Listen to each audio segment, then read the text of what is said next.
देखिए examination papers जो दिया गया है, चलिए उसको हल करते हैं हम लोग, क्योंकि इसके पहले पूरा कंप्लीट करा चुके हैं रूल्स, एग्जाम्पल्स और ऑब्जेक्टिव टाइप। आज हम 2013 का देखेंगे, फिर उसके बाद 14 का देखेंगे, सब पूरा देखते चले जाएंगे 2020 तक। फिर एग्जामिनेशन पेपर्स भी देखेंगे पीछे जो दिया है पूरा पढ़ाने के बाद। कुछ पेपर्स हम हल किए हैं, अपने चैनल पे अपलोड किए हैं, फिर जो बचे हैं उसको भी अपलोड करेंगे। चलिए देखते हैं 2013 में। पहले देखिए क्या कह रहा है, combine each of the following sets of sentence. वाक्यों के निम्नलिखित सेटों में से प्रत्येक को जोड़ो इनटू ए सिंपल सेंटेंस। एक सिंपल सेंटेंस में से इनटू कॉम्प्लेक्स, कॉम्प्लेक्स में आर कंपाउंड अथवा कंपाउंड। मतलब ये है कि सिंपल सेंटेंस में दिया गया है 2 वाक्य, कम से कम 2 या 3 जो भी दिया है, उसको एक सिंपल में बनाइए या कंपाउंड बनाइए कॉम्प्लेक्स में। जैसा कह रहे हैं कि as directed within the brackets, within माने के अंदर, जैसा कि ब्रैकेट के अंदर डायरेक्टेड माने निर्देश दिया गया है। आपको पेपर में ऐसे दे देगा। देखिए 2 तरह से आप क्वेश्चन आएंगे। एक तो आ जाएगा कि 4 ऑप्शन है, उनमें से एक कौन सही है, उसको तो हम करा चुके हैं एक्सीलेंट से। और एक आएगा कि ऐसे पेपर दे, जैसे इसमें दिया है ऐसे दे देगा, कोष्ठक में लिख देगा सिंपल सेंटेंस या चेंज इनटू सिंपल सेंटेंस। ठीक, तो आपको सिंपल बदलना है। कह देगा कॉम्प्लेक्स सेंटेंस तो कॉम्प्लेक्स करना पड़ेगा, कंपाउंड तो कंपाउंड। देखिए ऐसे आया था, सब उसमें दिया भी है। अब हम तीनों का एक साथ प्रैक्टिस करेंगे, क्योंकि तीनों पढ़ चुके हैं। जिसका जो कहा है उसी में मैं आपको बताने जा रहा हूँ। ध्यान से देखिए, समझिए, क्योंकि मैं रूल्स भी एक्सप्लेन कर दूंगा ताकि आपको दिक्कत ना हो। ही हैज़ 3 सन्स, उसके 3 पुत्र हैं। He has to educate them, उसे उन्हें शिक्षित करना है। इसको करना है सिंपल। तो आप पहला काम करिए, सिंपल, कॉम्प्लेक्स या कंपाउंड, उसको हिंदी में सोच लिया करिए, क्योंकि आप लोग हिंदुस्तानी हो। हिंदी में सोच लोगे तो आपको आराम से आइडिया लग जाएगा कि किस नियम से हम उसको बनाएंगे, आराम से बना दोगे। सिंपल है तो सिंपल वाले जो पार्टिसिपल है, जीरंड है, इन्फिनिटिव जो भी हैं, उससे बना दोगे, पता चल जाएगा। और कॉम्प्लेक्स कहा गया तो कॉम्प्लेक्स का कंजक्शन लगा दोगे, कंपाउंड कहा गया तो कंपाउंड का कंजक्शन लगा दोगे। बस इतना करना है आपको। He has 3 sons, he has to, इसको आप ऐसे कहोगे, उसके 3 पुत्र हैं, उसे उन्हें शिक्षित करना। तो जोड़ के कहोगे, उसे 3 पुत्रों को क्या करना है, शिक्षित करना है। तो आपको करना क्या है, ही हैज़ 3 सन्स कर दीजिए, टू एजुकेट दूसरा वाला कर दीजिए। बस he has 3 sons to educate. ये आपका सिंपल सेंटेंस में ऑब्जेक्टिव में भी हम बताए थे। ठीक, उसमें भी आया था, यही बताया था कि एक वाक्य में कोई बात कही गई है, दूसरे वाक्य में कोई इच्छा या उद्देश्य रहता है, तो उसको हम इन्फिनिटिव में बदल देते हैं।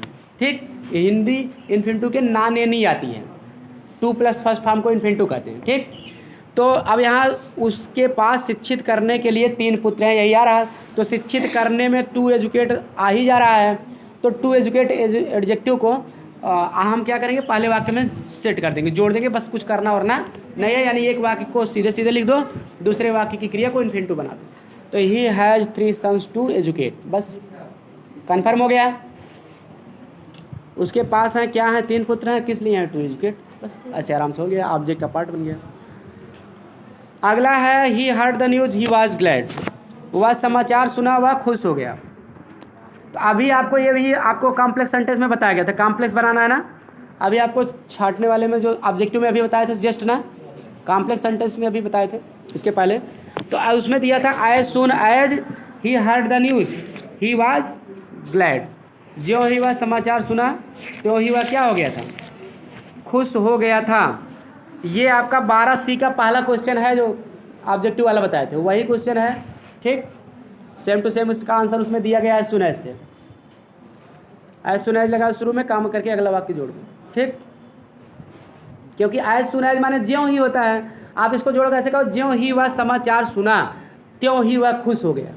ठीक, एक काम के तुरंत बाद कोई काम हो जाता तो एज सुन एज लगता है कंजक्शन, ज्यों ही या जैसे ही की अंग्रेजी, त्यों के लिए कामा लगता है, इसलिए आप एज सुन एज से शुरुआत में लगा दीजिए, कामा लगा दीजिए त्यों ही के लिए, उसके बाद अगला वाक्य जोड़ दीजिए। ठीक, आपका कॉम्प्लेक्स सेंटेंस तैयार हो जाएगा। समयवाचक एडवर्ब क्लास का टाइम वाला कंजक्शन है वो। ठीक, अगला he is poor he is contented, वह गरीब है वह संतुष्ट है। तो इसको भी आपको कॉम्प्लेक्स बनाना है।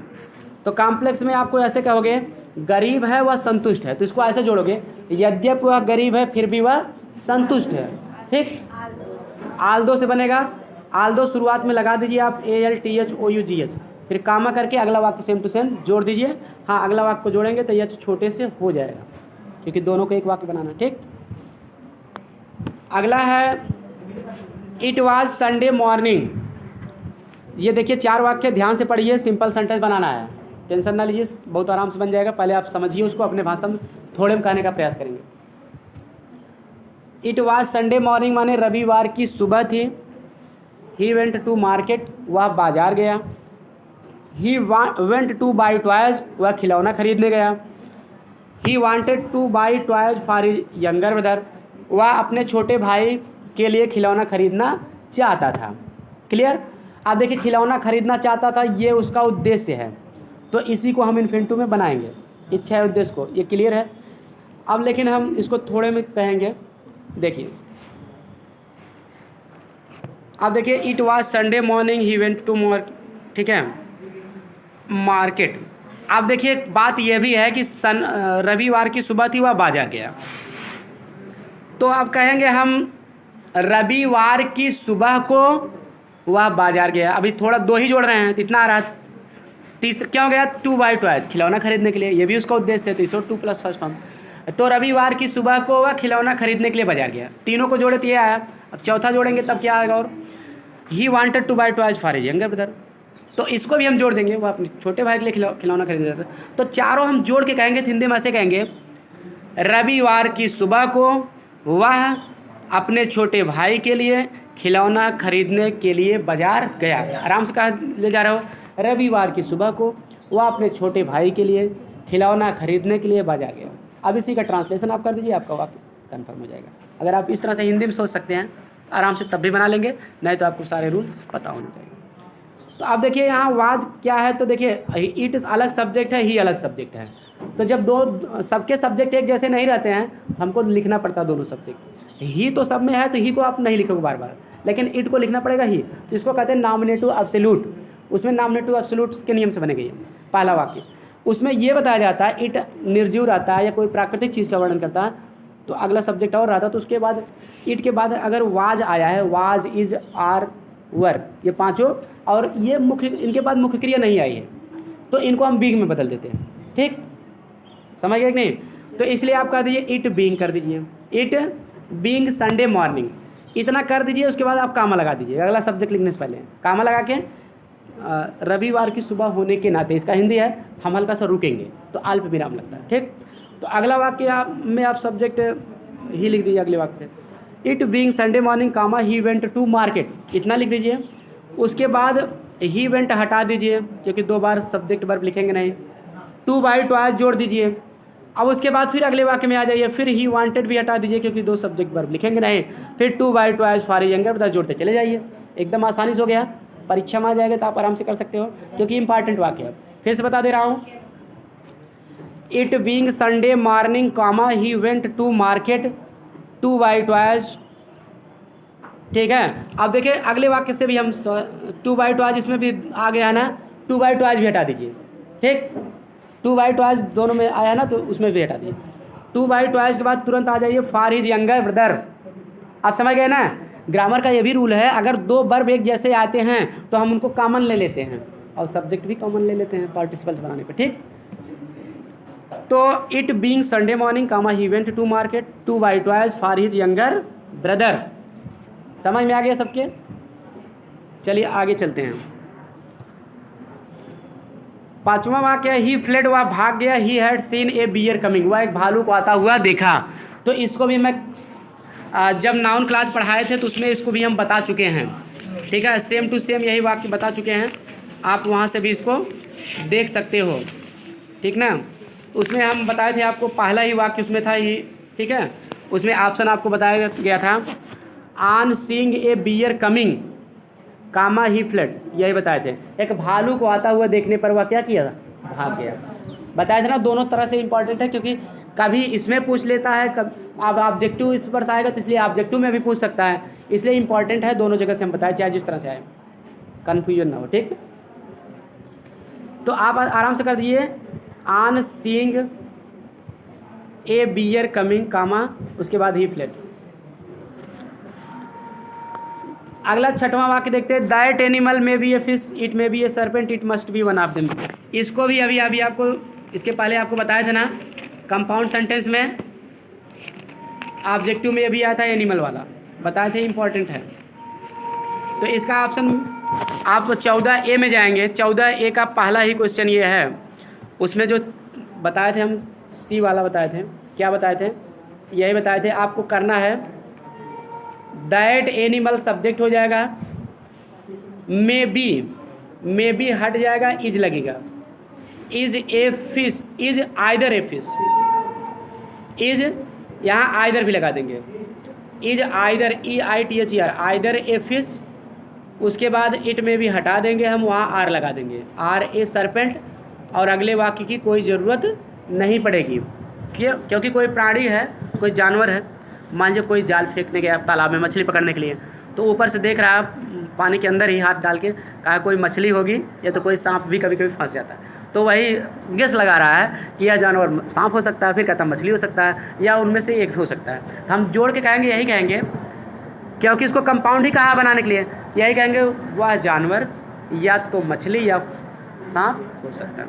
तो इसलिए that animal is either a fish और ए सर्पेंट, या तो मछली है या एक सांप है। तो में हट जाए, क्योंकि इज लगा, में तो सहायक्रिया हट जाएगा, बी तो में के साथ लगता है या तो बिलियसल के साथ लगता है, तो जब में हटेगा तो बी का इज हो जाएगा।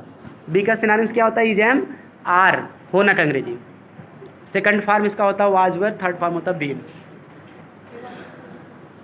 दैट, फिर से देख लिए, that animal is a fish or a serpent, बस इतना ही लिखना है, बाकी सब हटा देना। अगला, he is happy, he is poor, वह गरीब है, सॉरी वह प्रसन्न है, वह पुअर है। इसको भी आपको कॉम्प्लेक्स कहा है बनाने के लिए, कंपाउंड नहीं बताया है, कंपाउंड तो एनिमल वाला बताया था, ठीक। ये आपको कॉम्प्लेक्स ही बनाने के लिए कहा गया। तो देखिए कॉम्प्लेक्स बनाने के लिए कहा गया, बता दे रहे हैं, वह प्रसन्न है, वह गरीब है। तो कॉम्प्लेक्स में आल्दो से ही बनेगा, यद्यपि वह गरीब है फिर भी वह प्रसन्न है, ऐसे ही बनाना पड़ेगा, ठीक। 8 नहीं लगा सकते हो, 8 कंपाउंड सेंटेंस में लगता है, इतना ध्यान देना, ठीक। कंपाउंड का है, इसमें नहीं। एक आप गड़बड़ी कर रहे हो तो एक ट्रिक आपको बता दे रहा हूँ, कॉम्प्लेक्स और कंपाउंड सेंटेंस के कंजक्शनों में आपको एक कन्फ्यूजन बहुत ज़्यादा होता है। तो आप कंपाउंड के कंजक्शन कम हैं, 4 ही प्रकार के, कॉम्प्लेक्स के ज़्यादा हैं। तो आप एक ट्रिक लिख लीजिए, शार्ट में फाइन बॉयज, पीछे हम बताए थे कि बता देंगे लेकिन समय नहीं था उस दिन। एक शब्द लिख लीजिए आप, AN फाइन बॉयज। फैन माने प्रशंसक भी होता है, पंखा भी होता है, जैसे कहते हैं आप सलमान खान के फ़ैन हैं, विराट कोहली के फ़ैन हैं, तो फैन बॉयज प्रशंसक लड़के, ठीक। अब इसी का फुल फॉर्म बना लेना, अगर इसके फुल फॉर्म में जो भी कंजक्शन आएगा वो कन्फर्म है कंपाउंड सेंटेंस का रहेगा, उसको कॉम्प्लेक्स में कभी गलती मत करना, क्लियर। देखिए फुल फॉर्म में बता दे रहा हूँ, यफ मतलब फार होगा, ये ट्रिक जान लीजिए मेरी, यफ माने फार होगा, फार आएगा तो क्योंकि अंग्रेजी कंपाउंड में लगेगा, ये कॉम्प्लेक्स में मत लगाना, ठीक है। फार के अलावा कोई नहीं लगेगा कंपाउंड में, ठीक, क्योंकि अंग्रेजी। एक मतलब एंड होगा, कंपाउंड में रहेगा। यन का मतलब नाइदर नार, कंपाउंड में रहेगा। बी का मतलब बट, कंपाउंड में रहेगा। ओ का मतलब आर या अदरवाइज, अन्यथा का अंग्रेजी, ये कंपाउंड में रहेगा। वाई का मतलब येट, येट कंपाउंड में रहेगा। तो येट को आप कॉम्प्लेक्स में गलती मत करना, क्लियर हो गया।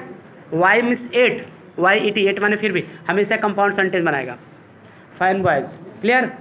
और भी कंजक्शन है लेकिन ये मेन कंजक्शन इन्हीं का प्रयोग ज़्यादा होता है, ठीक।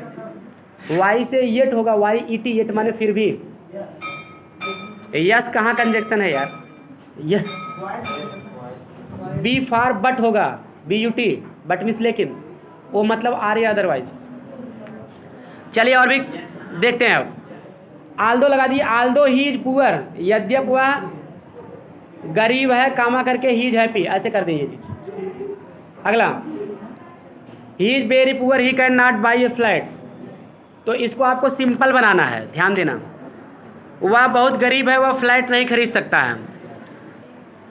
तो आपको करना पड़ेगा, वह इतना गरीब है कि वह फ्लैट नहीं खरीद सकता है, इस नियम से बनेगा, ठीक। तो इसमें ग्रामर का रूल है, अगर पहले वाक्य में बेरी आता है तो उसके बाद एडजेक्टिव, तो बेरी को TOO में बदल देते हैं, इन्फिनिटिव के नियम से बनेगा। TOO करिए और दूसरा ही कैन नॉट हटा दीजिए क्योंकि असमर्थता बताती है। इसके लिए हम टू लगा के बाई से जोड़ देंगे। He is too poor to buy a flat. आपका सिंपल सेंटेंस तैयार हो गया। ठीक, आगे बढ़ते हैं। अगला वाक्य है हमारा, he reads a book, he the book was old. Simple बनाना है तो ही रीड्स, अब वह किताब पढ़ता, किताब पुरानी है तो हम यही कहेंगे वह एक पुरानी किताब पढ़ता है। तो ओल्ड को लाके बुक से पहले कर दीजिएगा, लेकिन ध्यान देना तब ए का आयन हो जाएगा क्योंकि ओल्ड आपका क्या है, बादल से शुरू हो रहा है। He reads an old book. बाकी दूसरा वाक्य हटा दीजिए, सिंपल हो जाएगा। अगला वाक्य, the doctor came the patient had died. Complex बनाना है तो आप डॉक्टर केम आफ्टर लगा के जोड़ दीजिए। After the patient had died, पहला पास्ट इंडेफिनिट पर आता है, दूसरे को आफ्टर से हम जो आफ्टर लगा के तब पास्ट परफेक्ट जोड़ते हैं। या फिर आप इसको बिफोर से भी बना सकते हो, तब लिखना पड़ेगा the patient had died before the doctor came. Doctor के आने से पहले रोगी मर गया था। कितनी बार आप लोग टेंस में पढ़े हो, वही वाक्य है, चाहे बिफोर से बनाओ चाहे आफ्टर से। बिफोर से बनाओगे तो हैड वाला पहले लिखना पड़ेगा, इसको बाद में। आफ्टर से बनाओगे तो पहले जैसे लिखा वैसे रहना, तो बीच में आफ्टर लगा दो। समझ में आ गया? समय की बात किया जा रहा है, एडवर्ब को आ जाइए। The work was done the we went home. Simple बताना है, काम पूरा हो गया, हम घर गए। दोनों के सब्जेक्ट अलग हैं तो वाज को आप हैविंग बीन में कर दीजिए क्योंकि वाज के साथ थर्ड फॉर्म है पैसिव वाज में। The work having been, was की जगह हैविंग बीन कर दीजिए, डन के बाद कामा लगा दीजिए, बाकी सब वैसे रहेगा। काम पूरा होने के बाद हम घर चले गए, ऐसे इसका अर्थ होगा। Where have you put my book tell me, इसको अभी हम बताए थे। टेल मी पहले लिखिए, उसके बाद वेयर, उसके बाद तब यू लिखेंगे तब हैव हो जाएगा। Where you have put my book, उसके बाद फुल स्टॉप लग जाएगा। अभी आपको बताया गया था ठीक कॉम्प्लेक्स सेंटेंस में, यही सेम वाक्य कम ऑब्जेक्टिव टाइप में। आगे है it was cold no one went out. तो वाज की जगह बीइंग कर दो क्योंकि वही बताया था ना, इट के साथ वाज को बीइंग कर देंगे, सब्जेक्ट अलग अलग हैं। इट बीइंग कोल्ड कामा आगे सब कुछ वही रहेगा। आई बाट ए पेन इट वाज कास्टली, तो कास्टली उठा के पेन से पहले कर दीजिए। आई बाट ए कास्टली पेन, मैंने एक कीमती कलम खरीदा। आराम से आपका सिंपल हो जाएगा। चलिए आज की क्लास में इतना ही, अगली क्लास में आपको 2014 का और सब हल कराया जाएगा। मिलते हैं नेक्स्ट क्लास में।